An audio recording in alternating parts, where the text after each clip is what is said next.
자, 오늘은 어디 할 차례냐면 공동 소유할 차례입니다. 페이지 330페이지죠. 페이지 330페이지 보시면 공동 소유가 나오는데 대단히 중요합니다. 일단 좀 표를 하나 좀 그리셔야 돼요. 반드시 옆에 메모하셔가지고 제가 그려드리는 표는 머릿속에 아주 확실하게 타이트하게 숙지를 하셔야 합니다. 제가 원래 표를 잘 안 그리죠, 그죠? 처음이자 마지막으로 그리는 표입니다.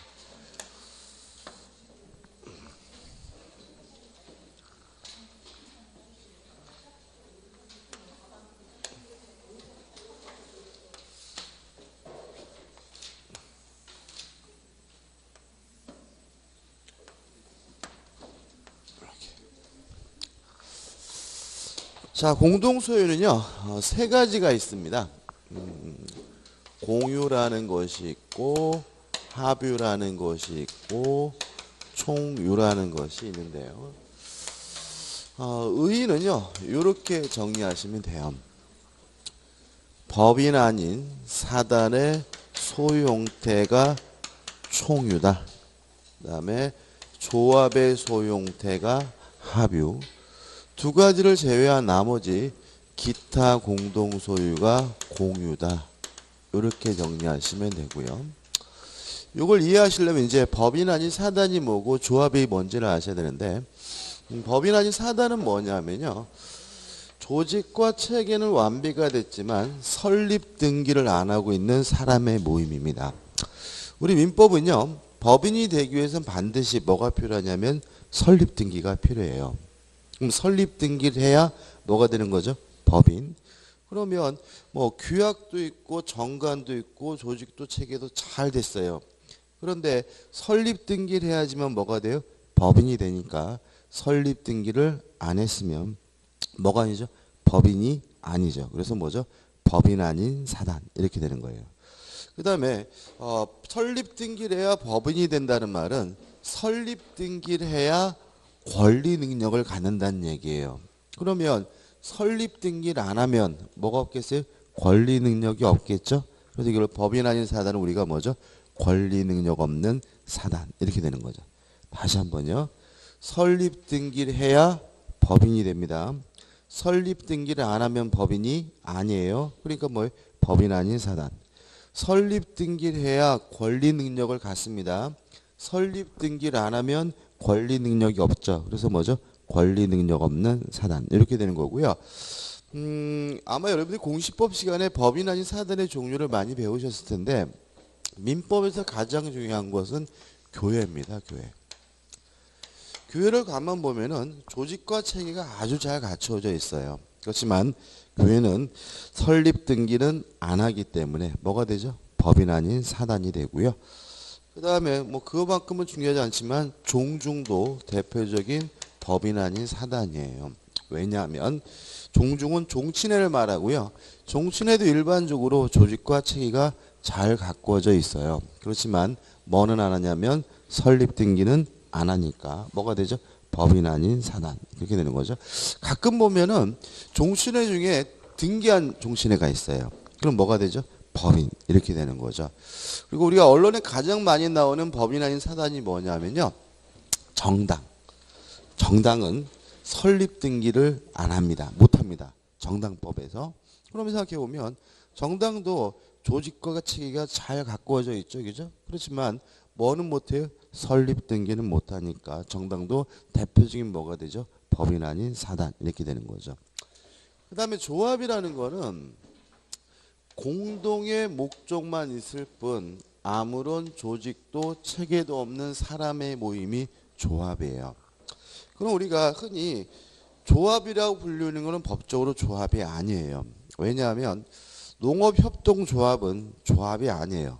법인입니다. 설립 등기가 되어 있으니까. 재건축조합도 조합이 아니에요.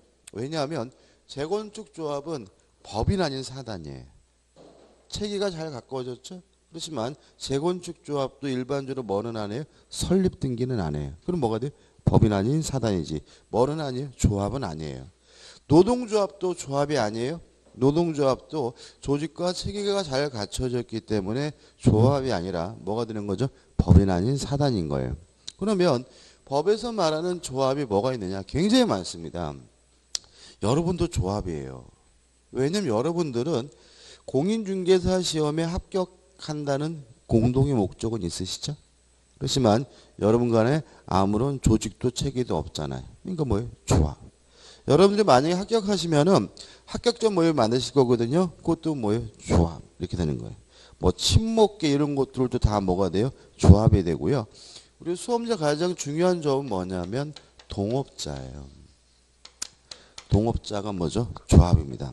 예를 들어 제가 제 친구하고 저하고 반씩 내가지고 포장마차를 운영하기로 했어요. 그러면 둘 사이에는 포장마차를 운영한다는 뭐만 있어요?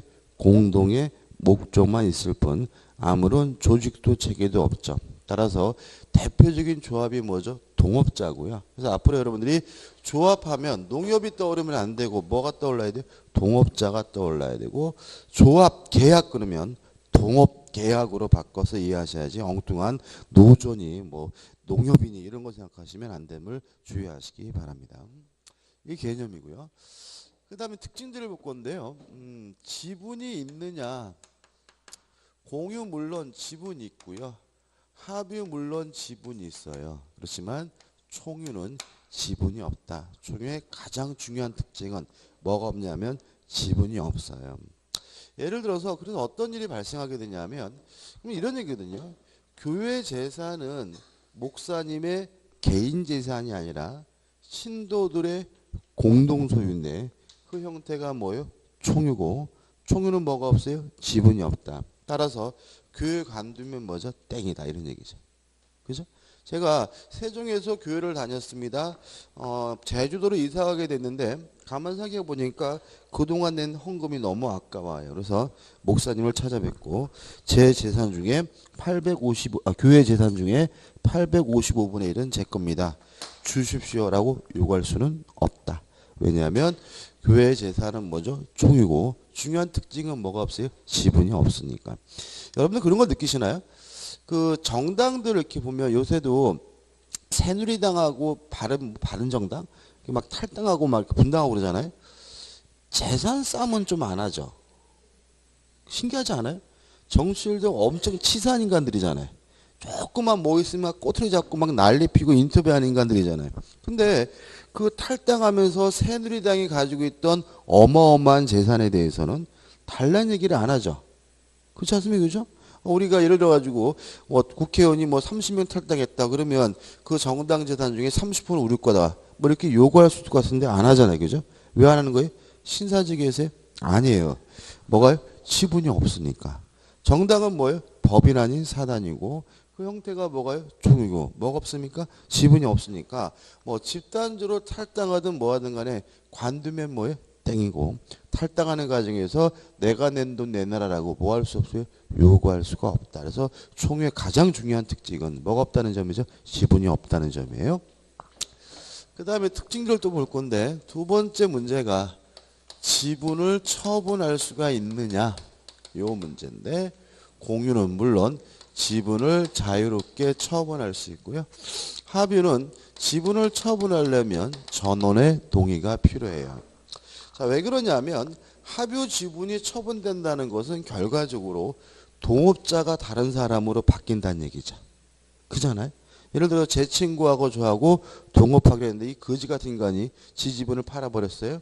그러면 새롭게 다른 사람이 저의 동업자가 되는 거니까 저의 동의가 반드시 뭐한 거예요? 필요한 거예요. 그래서 합유 지분을 처분할 때는 뭐가 필요하죠? 전원의 동의가 필요하다는 거 꼭 기억해 두시고요. 그 다음에 지분이 상속이 되느냐 요 문제에 대해서 공유는 당연히 뭐가요? 지분이 상속되지만 합유는 지분이 상속되지 않는다는 특징이 있어요. 작년에도 시험이 나왔죠. 합유 지분은 뭐 되지 않습니까? 상속되지 않습니다. 왜냐하면 합유 지분이 상속이 되면 동업자적 지위가 상속이 되잖아요. 예를 들어서 제가 뒤져는 바람에 제 아들이 동업자가 되는 바람에 새벽 2시에 나가서 막 꼼장어 굽고 뭐 잔치국수 말고 막 이런 일이 발생할 수 있는 거죠. 따라서 합유 지분 자체는 뭐 되잖아요? 상속되지 않는다. 그러면 무조건 피해 보느냐? 아니에요. 보상은 요구할 수 있어요. 그러면 아버지가 투자한 돈에 대해서 보상해 주십시오. 요건 요구할 수 있지만 합유 지분 자체가 뭐 되진 않아요? 상속되진 않아요. 그런 일이 최근에 벌어졌는데 우리나라 대기업 중에 가장 대표적인 동업기업이 LG잖아요. 럭키금성그룹이 LG그룹이 동업입니다. 이게 구씨하고 허씨하고 동업이에요. 구씨하고 허씨.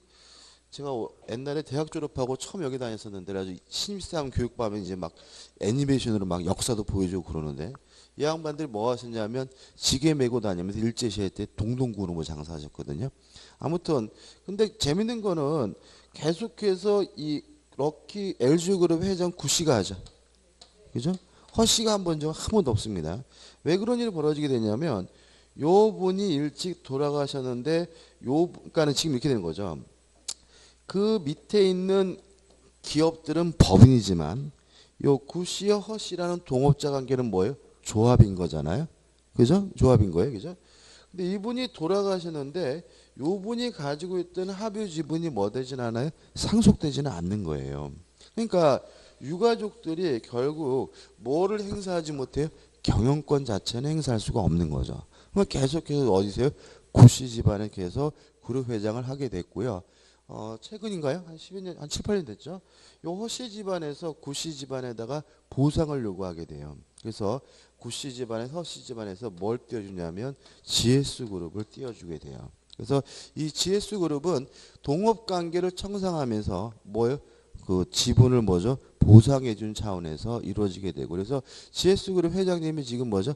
허씨예요. 그죠? 허씨. 그래가지고 이번에 청문회 때 두 양반 다 나왔죠. 그죠? 구씨 회장도 나오고 허씨 회장도 나오고 지금 허씨 회장이 뭐죠? 정기준 회장인가요? 아무튼 이런 일이 벌어지는 이유는 합유 지분 자체는 뭐 되잖아요? 상속되지 않고요. 다만 그 지분에 대해서 뭐만 요구할 수 있어요? 보상만 요구할 수 있을 뿐인 거죠. 그럼 좀 부럽죠. 그죠? 조상 잘못 나가지고 그죠? 어느 순간 갑자기 막 수십조 원의 그 자산 가치가 있는 재벌이 되고 이런 게 금수저인가요? 다이아몬드 수저인가요? 그 다음에 분할할 수 있느냐에 대해서 공유는 자유롭게 분할할 수 있고요. 합유는 분할하지 못합니다.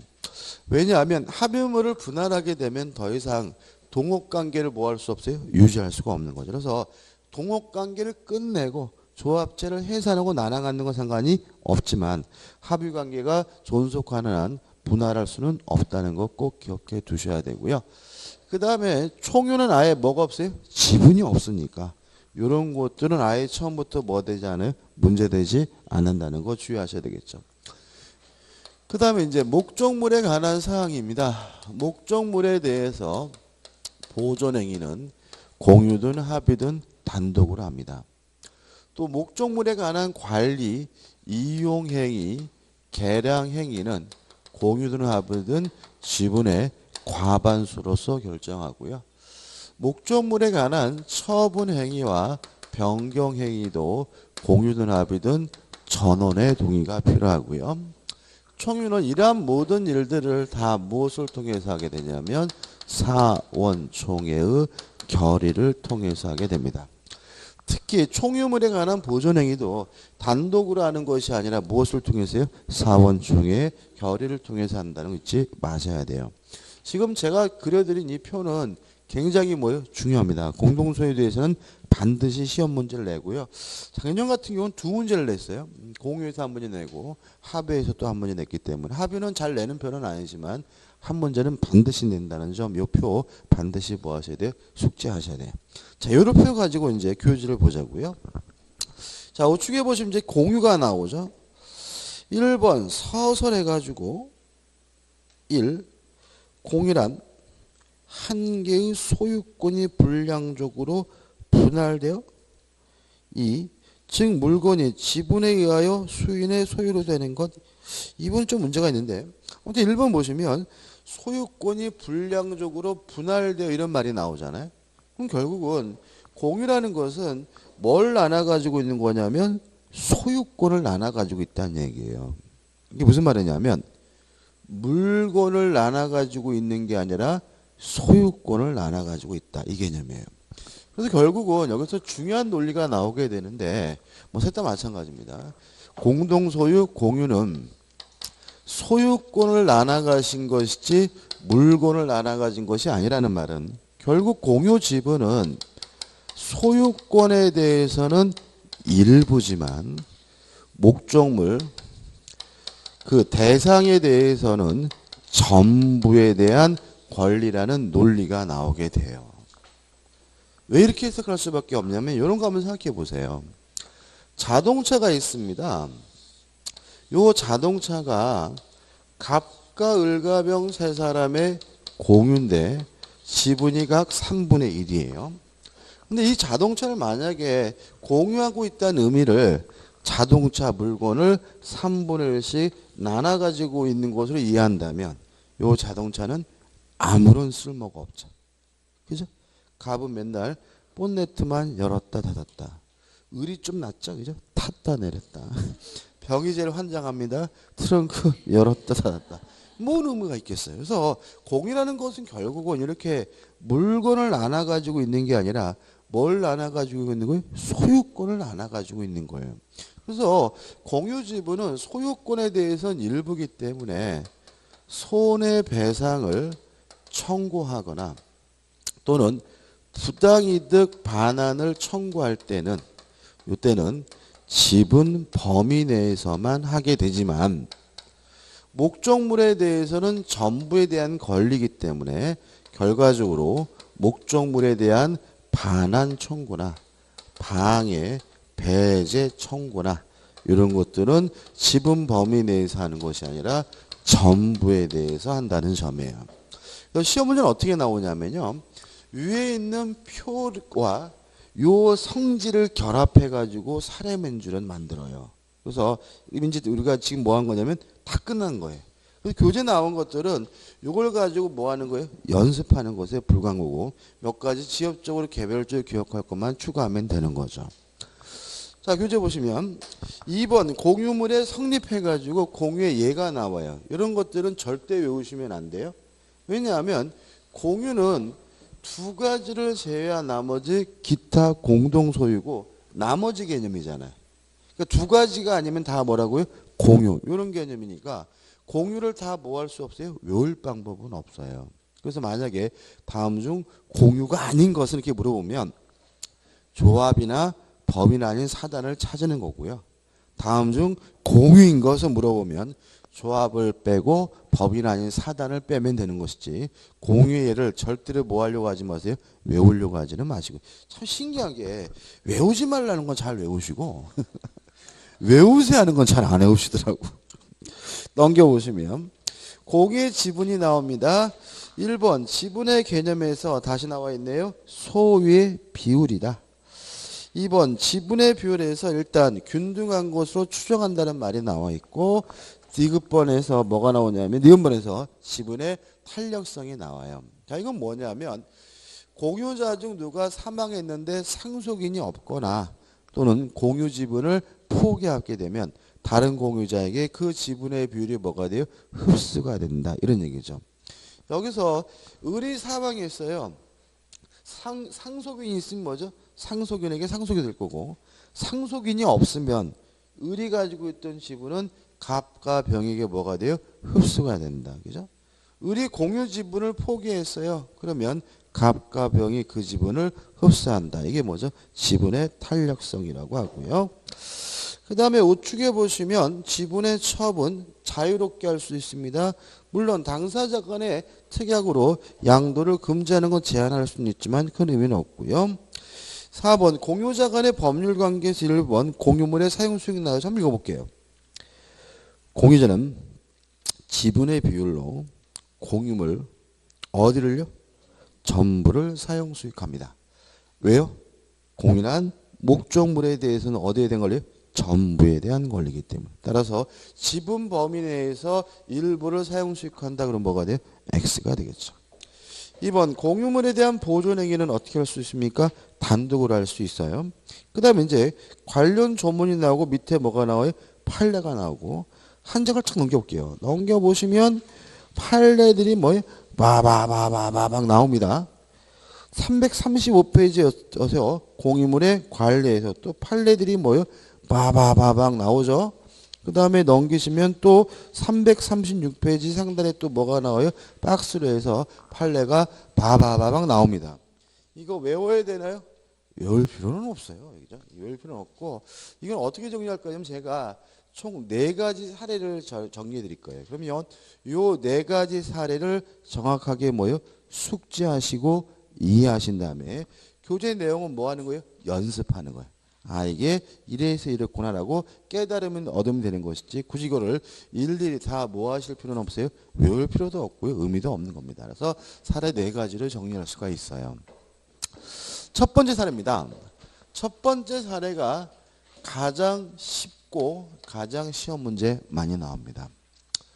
예를 들어서 토지가 있는데요. 이 토지가 갑과 을의 공유고 지분이 각 2분의 1이다 라고 가정을 해볼게요. 자, 근데요, 요 갑과 을이 공유하는 요 토지를 병이라는 거지 같은 놈이 불법으로 점유하고 있어요. 이랬을 때 갑이 요 병에게 내 땅이니까 나가라 반환을 청구하려고 해요. 이랬을 때 단독으로 할 수 있을까요? 아니면 갑과 을이 함께 반환 청구해야 되나요? 단독이죠. 왜냐하면 병을 몰아내는 것은 보존 행위로서 어떻게 해요? 단독으로 할 수가 있는 거죠. 그죠? 그죠? 동의하시죠? 왜 침을 해줘요? 뭐가 마음에 안 드세요? 이게 안 보여요? 이게 보존.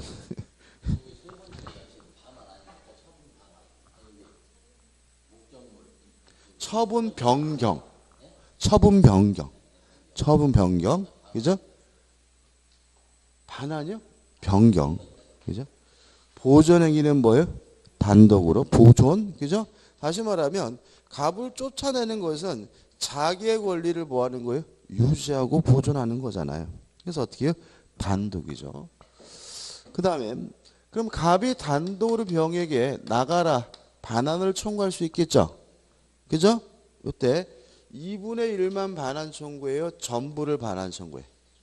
전부죠. 그죠?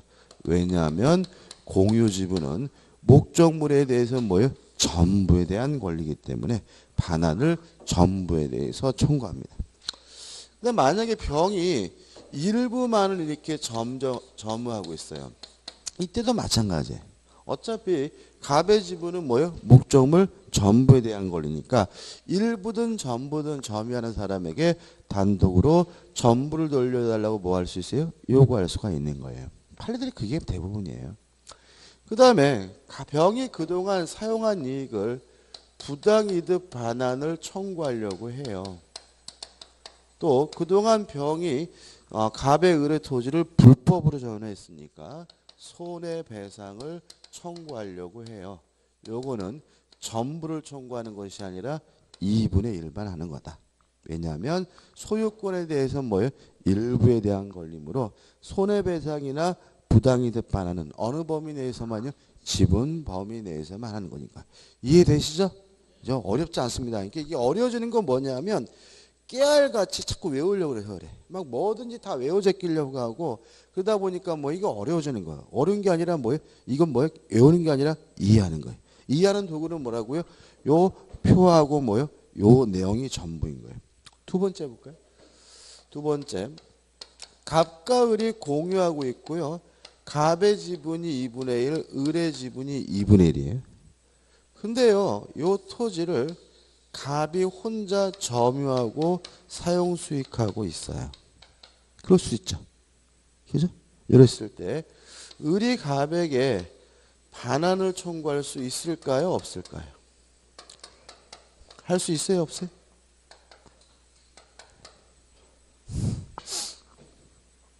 얘를 바꿔봐요. 자, 자동차예요.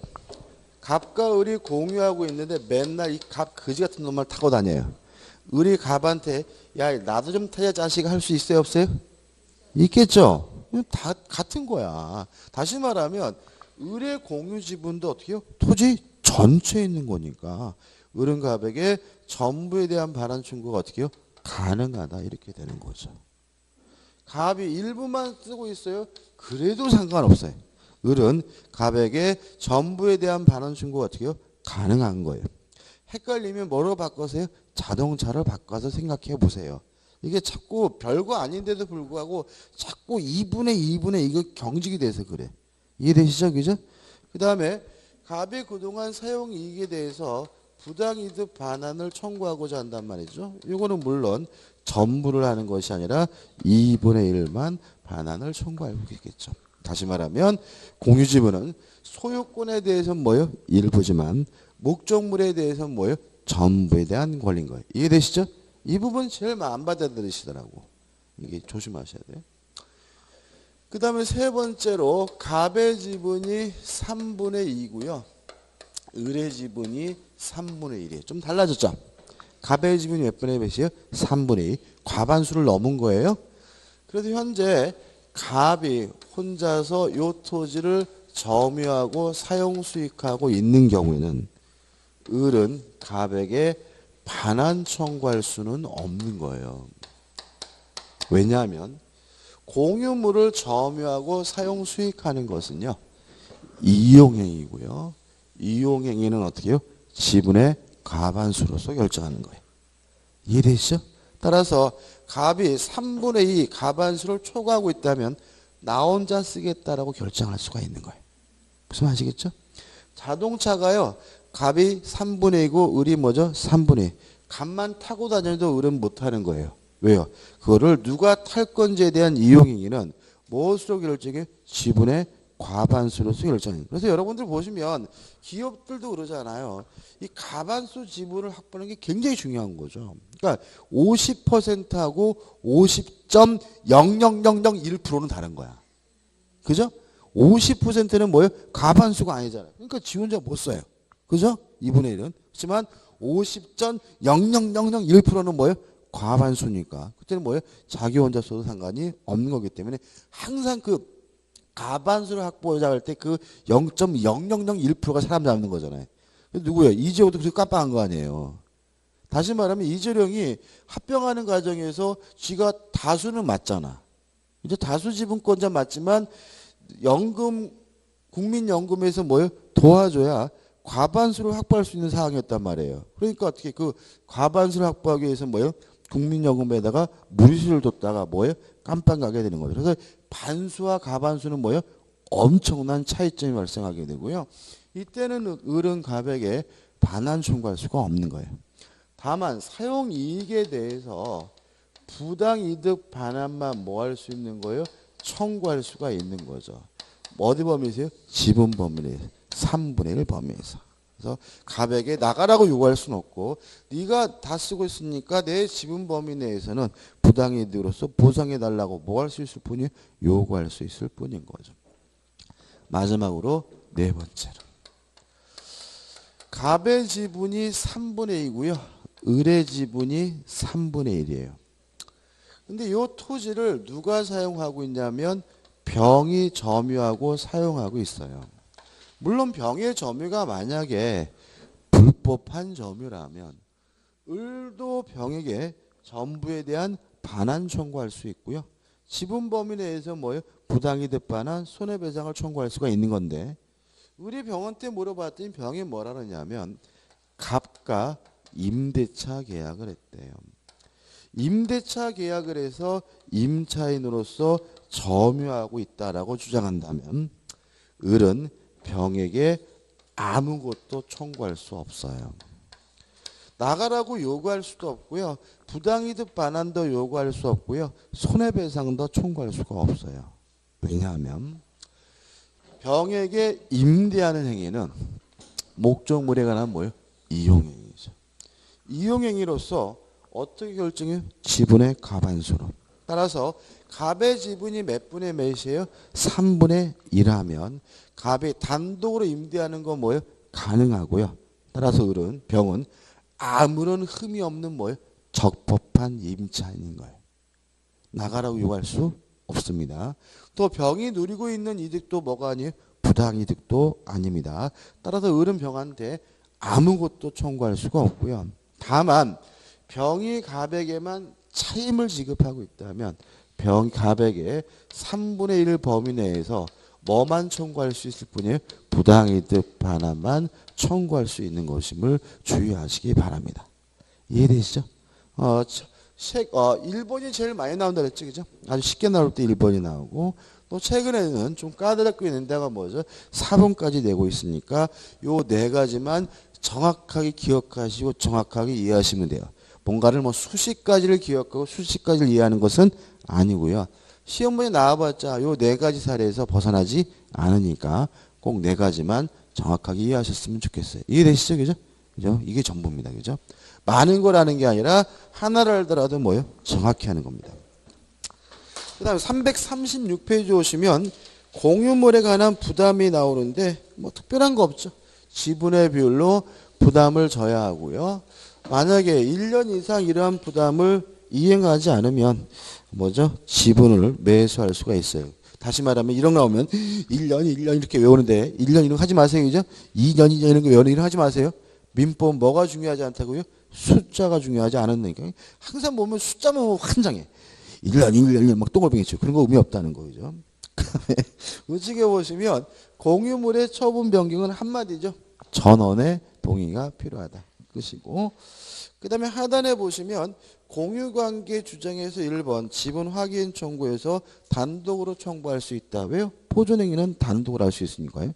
근데 문제가 되는 것은 넘겨보시면 내용이 나왔는데 이거 특별한 건 없고 요 네 가지로 추액할 수 있는 거니까 신경 쓰지 마시고, 근데 2번에서 공유관계의 대외적 주장 넘기셨어요. 그죠? 지금 몇 페이지예요? 338페이지입니다. 기억해서 소유권 이전 등기 청구에서 결론 보시면 전원이 공동으로, 지금 몇 페이지예요? 338페이지.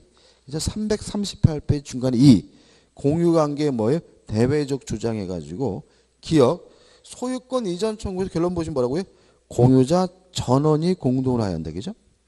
니은번 보시면 전원이 하여하는 필요적 뭐예요? 공동소송이다. 또 이러면 또 이렇게 공유 전체에 대한 소유권 확인은 전원, 이거 아니에요. 이게 왜 또 전원이에요? 방금 우리가 보존행위는 뭐예요? 단독으로 할 수 있다 그랬잖아요. 그죠? 그죠? 그죠? 근데 갑자기 왜 또 왜 여기는 전원이에요? 이전 청구를 해서 전원이에요? 이거 그게 아니에요.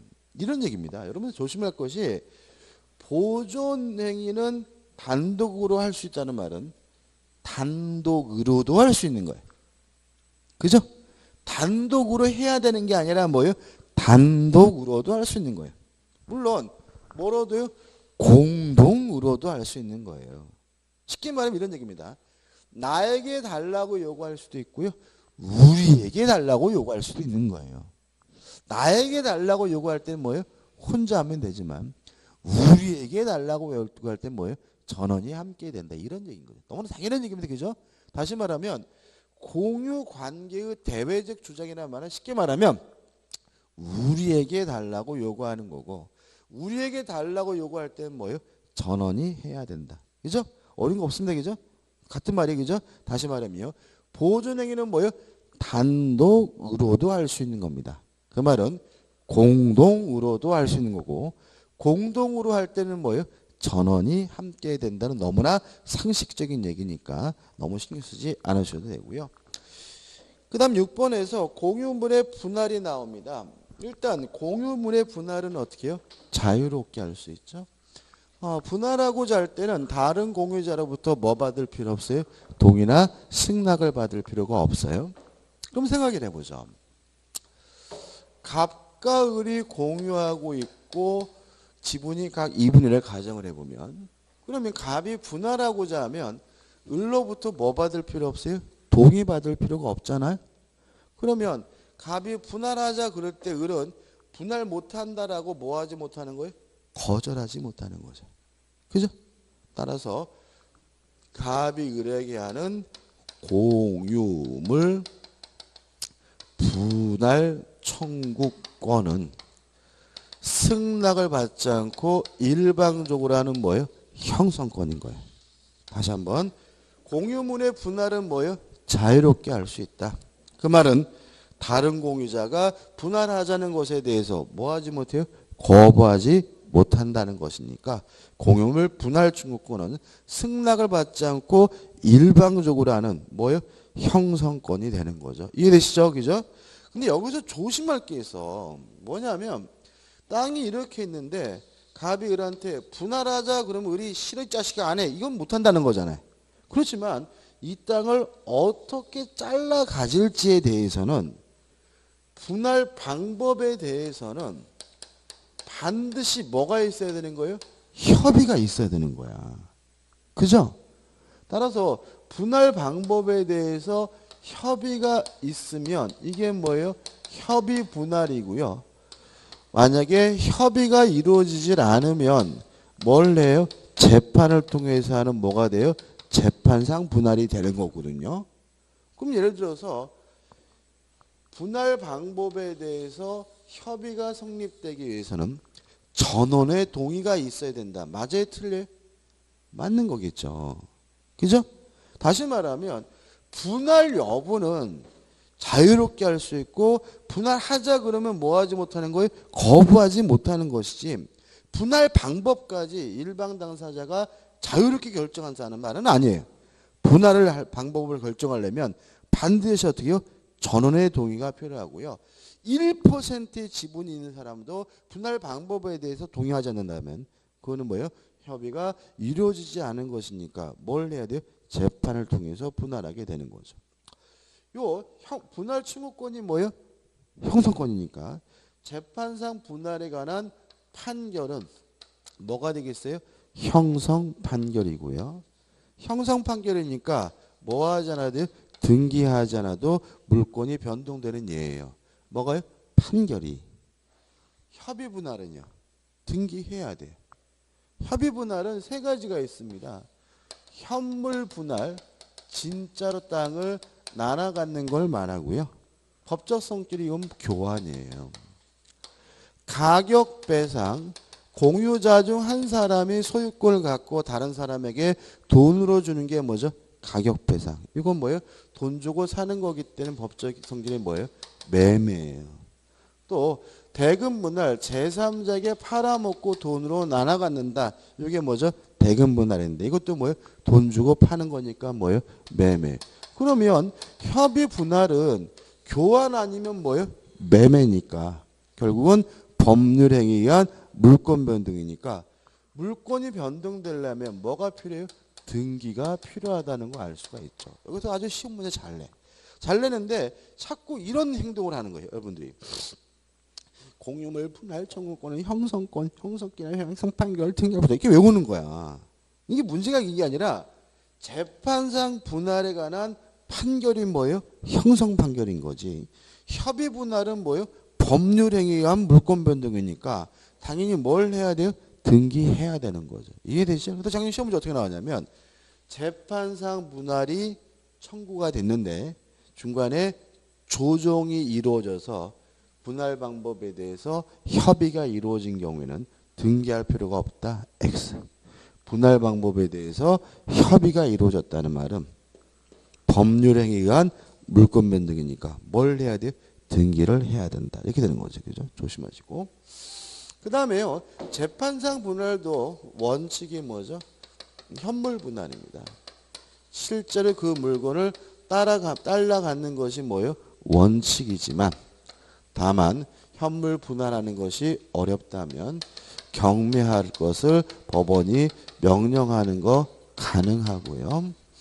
그 다음에 재판상 분할에서 주의하실 것은 두 가지인데 첫째, 협의가 이루어지지 않은 경우에만 재판상 분할을 청구할 수 있습니다. 어떤 형태든지 간에 분할 방법에 대해서 협의가 이루어졌다면 더 이상 재판상 분할을 청구할 수는 없고요. 두 번째 주의하실 것은 재판상 분할도 분할 방법을 결정하는 거예요. 분할 여부를 결정할 수는 없는 거예요. 무슨 말 이해하시나요? 다시 말하면 갑이 분할하자 그랬더니 을이 싫대요. 이게 이루어지질 않아. 그래서 뭐예요? 재판상 분할을 들어간 거죠. 판사가 물어봤더니 을이 이런저런 얘기를 하면서 재판 분할하면 안 됩니다라고 하길래 합리적이에요. 그럼 분할하지 마라. 라고 법원은 뭐 할 수 없어요? 결정할 수가 없다. 분할은 반드시 해야 되는 거예요. 따라서 재판상 분할도 뭐만 결정할 뿐이에요? 분할 방법만 결정할 뿐이라는 거 주의하시기 바랍니다. 끝입니다. 그래서 교재 보시면 막 굉장히 어렵고 뭐 판례 같은 것도 나와 있는데 다 쓰잘데기 없어요. 그 다음에 340페이지 오시면 분할의 효과 해가지고 나와 있는데 한번 읽어보시면 될 것 같고, 그 다음에 우측에 보시면 미인번 해가지고 공유자 중 1인의 지분이 설정된 공유물이 분할, 저당권이 설정된 후 공화물이 분할된 경우. 보이시죠? 그죠? 자, 지금 341페이지 상단에 미인번입니다. 이것도 뭐 현물 분할, 대금 분할, 막 이렇게 나눠놨는데 왜 그런지 모르겠어요. 그럴 필요 없습니다. 한번 생각해 보세요. 자, 이런 문제입니다. 보세요.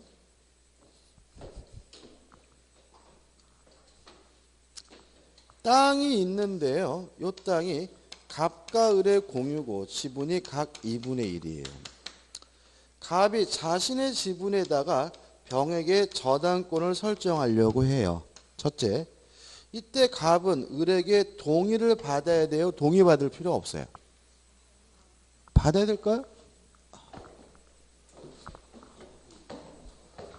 공유 지분을 처분하는 것은 뭐예요? 자유롭다. 자신의 지분에다가 저당권 설정하는 거는 동의를 받을 필요가 없는 거죠. 그죠? 공유 지분을 자유롭게 처분할 수 있다는 말은 그 지분으로 떡을 살면 먹든 뭐 저당권 설정하든 뭐하든 누구 마음이요? 지 마음이란 얘기잖아요. 따라서 갑은 자신의 지분에다가 병 앞으로 저당권을 설정하고자 할 때 을로부터 굳이 동의나 승낙을 받을 필요는 없어요. 근데 문제는 이 저당권은 토지 전체에 다 설정되게 됩니다. 땅 전체. 왜 그런 거예요? 공유 지분은 소유권에 대해서는 일부지만 목적물에 대해서는 뭐예요? 전부죠. 다시 말하면 이 지분의 저당권이 설정되면 소유권에 대해서는 일부, 2분의 1만 설정되지만 땅에 대해서는 뭐예요? 전체가 다 설정되는 거예요. 동의하시죠? 그죠? 따라서 이런 상태에서 갑과 을이 토지를 분할해서 여기까지는 갑의 것, 여기까지는 을의 것이 되더라도 병의 저당권은 갑의 땅, 을의 땅 모두에 여전히 그 효과가 미치고 있음을 주의하시기 바랍니다. 왜냐하면 공유지분은 목적물에 대해서는 뭐에 대한 권리예요? 전부에 대한 권리니까. 교재만 한번 읽어볼까요? 우측에 A번 현물분해서 1번만 볼게요. 1번만. 특단의 합의가 없는 한 저당권은 공유물이 분할된 뒤에도 종전의 지분 비율대로 공유물 어디에요? 전부에 그대로 존속하고 저당권 설정자 앞으로 분할된 부분에 당연히 집중되는 것은 아니다. 밑에 나오는 내용도 다 대동소이한 내용입니다. 이렇게 되는 이유는 뭐라고요? 공유 지분은 목적물에 대해서는 뭐예요? 전부에 대한 권리죠. 항상 조심해야 될 게 뭐예요? 상식적이지 않은 것 같은 거. 모르면 피해볼 거. 만약 이런 내용을 을이 모르고 있다면 엄청 피해보겠죠.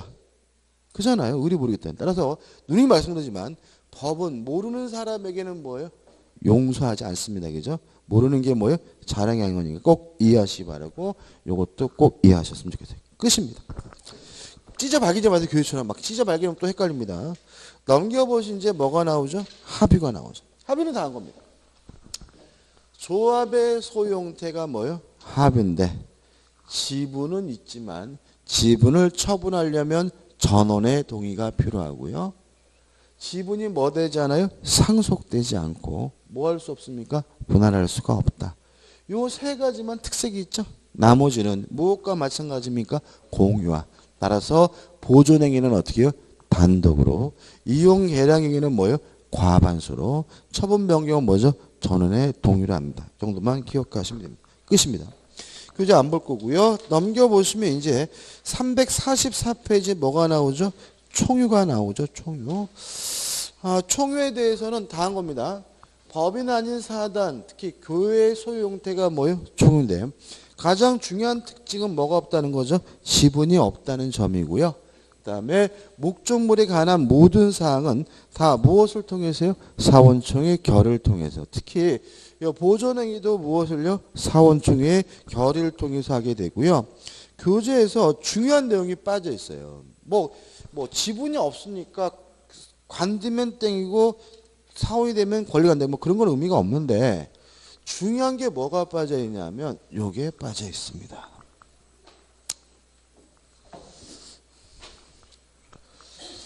일단 메모하실 거는 이겁니다. 교회 신도들이 탈퇴한 경우. 이거 좀 메모하세요. 탈퇴한 경우인데 시험 문제 아주 잘 나옵니다. 사실관계를 설명드리면 적을 필요 없겠죠? 자, 교회가 있습니다. 지금 제가 말씀드리는 거는 특정 종파와 관련이 없습니다. 제가 말씀드린 거는 그냥 가장 흔한 종파이기 때문에 요 예를 드는 거지 절대 이 종파가 아니에요. 종교 얘기할 때는 좀 겁이 나더라고요. 자, A라는 교회가 있는데 예를 들면 실제 장로교 아니에요. 김 목사라는 무서워요. 김 목사라는 분이 계셨는데 이 교회가 예를 들어서 장로교였어요. 장로교였는데 총회칙하고 트러블이 생겨가지고 어느 날 교회 와가지고 이런 거죠. 성도 여러분, 우리는 더 이상 장로교 안 합니다. 우리 교회는 앞으로 감리교로 갈 겁니다라고 선언을 하게 돼요.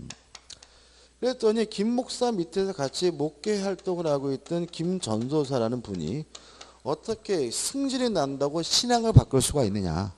뭐 이런 무슨 물건 파려는 장사꾼도 아니고 우리는 계속 장로교를 고수해야 된다라고 주장을 하게 돼요. 그러는 바람에 신도들이 나뉘게 됩니다. 김 목사를 따르는 신도분들은 한 70%가량이고요. 김 전도사 측을 따르는 신도들이 30%가량이 되고요. 그래서 이 김 전도사 측은 교회에서 축출이 돼가지고 고수부지에서 천막치고 예배 보는 사태가 벌어지게 됩니다. 실제 사건입니다. 근데 이제 김 전도사 측이 어떤 걸 알게 되냐면 이런 걸 알게 된 거죠. 교회 재산은 목사님의 개인 재산이 아니라 신도들의 뭐요? 공동 소유인데 형태가 뭐요? 총유다. 뭐가 없어요? 지분이 없다 이거죠. 따라서 만약에 김 목사 측이 장로교에서 감리교를 가는 행위를 교회를 탈퇴한 것으로 이해된다면 오히려 교회에서 나가야 될 사람은 김 목사 측이 아닌가라는 생각을 갖게 되는 거죠. 이해되시죠? 그래서 요 김 전도사 측이 김 목사 측을 상대로 교회 명도 소송, 반환 청구 소송을 하게 됩니다. 요 문제에 대해서 우리 판례는 일단 원칙. 교회 신도들이 탈퇴하면 교회는 지분이 없는 거니까 간두면 뭐해? 땡인 거니까 개인적으로 탈퇴하든 집단적으로 탈퇴하든 교회 재산은 잔존하는 교인들의 총유가 된다라고 일단 원칙을 제시합니다. 그러면 누가 이긴 것 같아요? 김 전도사 측인 것 같죠, 그죠? 근데 한국말은 끝까지 다 들어봐야 되죠, 그죠? 다만 예외가 있다는 거. 예외에서 탈퇴한 교인이 3분의 1을 초과하는 경우에는 이때는 오히려 탈퇴한 교인들의 총유가 된다는 거죠.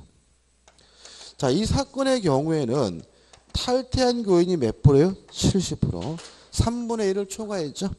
따라서 이 교회 재산은 김 목사 측의 것이므로 교회를 반환할 필요가 없다라고 판시하게 돼요. 여기서 시험문에 나오는 건 어떻게 나오냐면 교회는 70대 30%의 비율로 교회가 재산이 분할된다. X. 재산이 뭐 될 수는 없어요? 분할될 수는 없어요. 왜요? 지분이 없기 때문에. 그래서 도 아니면 뭐예요? 네 거 아니면 뭐예요? 내 거예요. 이해되시죠? 그죠? 따라서 일단 누구 거예요? 남아있는 교인들 거. 탈퇴한 교인은 뭐죠? 땡. 다만 탈퇴한 교인의 몇 분의 몇을 초과하면요? 3분의 1을 초과하면 오히려 뭐죠? 탈퇴한 교인 거. 그래서 도 아니면 뭐지? 뭐 신도수대로 뭐 나눠 갖는다. X. 교회의 분열을 인정한다. X. 분열되지도 않아요. 그죠? 그냥 오로지 그 교회는 계속 하나로 유지가 된다는 거 좀 주의하시기 바랍니다. 이 판례 때문에 어떤 문제가 있냐면 뭐 여담 말씀드리면 교회 내에 분쟁이 생기면 해결이 안 돼요. 그런 거 굉장히 많습니다. 그러니까 교회 내에서 분쟁이 생기면 해결을 못하는 가장 큰 이유가 일단 간두질 않아요. 간두면 뭐예요? 땡이잖아요. 그죠? 간두 뭐 예를 들어 신도수들의 재산을 나눠갖는다 그러면 뭐 잘라가지기라도 하면 되는데 교회 재산은 뭐 할 수 없어요? 자를 수가 없는 재산이야. 그러니까 간두면 뭐예요? 땡이죠. 그러니까 안 간두고 교회 내에서 계속해서 무엇을 시도하게 되냐면 자기 세력을 3분의 1을 초과되도록 시도를 하거든요. 그러니까 막 이 분쟁이 생기면 그 갈등이 엄청나게 극심해집니다. 뭐 교회만 그런 게 아니라 절도 마찬가지예요. 그래서 종교단체 내에 이런 갈등이 엄청나게 증폭되고 막 폭력 사태도 벌어지고 그런 이유가 이런 내용 때문이니까 좀 기억해 두시기 바랍니다. 끝이고요. 그 다음에 우측에 보시면 5번에서 뭐가 나오죠? 준공동 소유가 나오죠. 뭐 특별한 거 없습니다. 자, 이런 거죠. 소유권을 공동으로 가지고 있는 게 뭐예요? 공동 소유예요. 그러면 소유권이 아닌 기타 재산권을 공동으로 가지고 있는 게 뭐냐? 이게 뭐예요? 준공동 소유예요.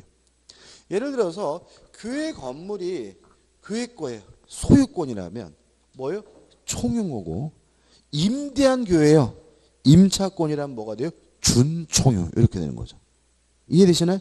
자, 동업을 하는데 만약에 상가를 샀어요? 그럼 뭐예요? 합유. 임대했어요? 그럼 뭐예요? 준합유 이렇게 된 거예요. 그래서 소유권 이외의 기타 재산권을 공동으로 가지고 있는 걸 우리가 뭐죠? 준공동 소유라고 하고 종류는 뭐예요? 준공유, 준합유, 준총유가 되는 거고요. 내용은 공동 소유와 똑같고 판례 같은 거 의미가 없습니다. 자, 346페이지 확인 문제 있죠? 풀어볼게요. 공유에 대한 설명으로 틀린 것은 1번 제3자가 공유물을 불법 점유하는 경우. 몇 번 사례죠? 1번 사례죠. 그죠? 1번 사례잖아요. 공유자는 단독으로 공유물 어디에요? 전부의 반환을 청구할 수 있다. 맞네요. 2번 부동산 공유자는 자기 지분이 다른 공유자의 동의 없이 저당권을 설정할 수 있다. 맞죠? 공유 지분은 자유롭게 처분할 수 있다는 말 속에서 저당권 설정도 어떻게 해요? 자유로운 거죠. 3번 공유자는 다른 공유자가 분할을 위하여 취득한 물건에 대하여 그 지분의 비율로 매도인과 동일한 담보 책임이 있다. 왜요? 협의 분할은 어차피 뭐예요? 교환 아니면 매매이기 때문에 담보 책임, 매도인의 담보 책임이 발생하죠. 4번 공유자 간의 분할에 관한 이미 협의가 성립된 때는 재판상 청구는 인정되지 않는다. 맞죠? 여기죠? 재판상 분할은 어떻게 해요? 협의가 없는 경우만 할 수 있다. 어떤 방법이든지 협의가 있다면 더 이상 재판상 분할을 청구할 수는 없고요. 5번 재판에 의하여 공유물을 분할하는 경우에는 대금 분할이 원칙이다. X죠. 뭐가 원칙이죠? 현물 분할이 원칙인 거죠. 여기까지고 좀 쉬었다가 이제 지상권을 보도록 하겠습니다.